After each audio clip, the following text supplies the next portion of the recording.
പൂനിലാവിൽ നിന്നൊഴുകും തിരുച്ചോരയായി നിന്റെ സ്നേഹം ആശ്രയിക്കാൻ ക്രൂശിതാ നിൻ അലിവൊഴുകും തിരുഹൃദയം. ഈശോയെ, അങ്ങേ ഞാൻ ആരാധിക്കുന്നു. കാരുണ്യം നിറഞ്ഞ എന്റെ രക്ഷിതാവേ, എന്റെ ആഗ്രഹം മുഴുവനും ലോകവസ്തുക്കളിലും ബഹുമാനാദികളിലും ആയിരിക്കുന്നുവെന്ന് അറിയുന്നതിൽ അങ്ങ് എത്രയധികം ഖേദിക്കുന്നു. പരിപൂർണമായ എന്റെ ഹൃദയത്തെ അങ്ങേ ദിവ്യ ഹൃദയത്തോട് താരതമ്യപ്പെടുത്തി നോക്കുന്നുവെങ്കിൽ എന്റെ ഹൃദയം അന്ധകാരത്താലും സകല വക ദുർഗുണങ്ങളിലാലും നിറഞ്ഞ ഒരു ഗുഹയാണെന്നതിൽ സംശയമില്ല. സ്നേഹം നിറഞ്ഞ എന്റെ ഈശോയെ, എന്നെ ദയാപൂർവം അനുഗ്രഹിക്കണമേ.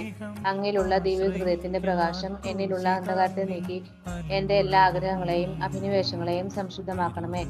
അങ്ങിൽ മാത്രം എന്റെ ശരണം മുഴുവനും വെക്കുന്നതിനും എന്റെ പൂർണ്ണ ശക്തിയോടുകൂടി അങ്ങയെ മാത്രം സ്നേഹിക്കുന്നതിനും അനുഗ്രഹം നൽകണമേ.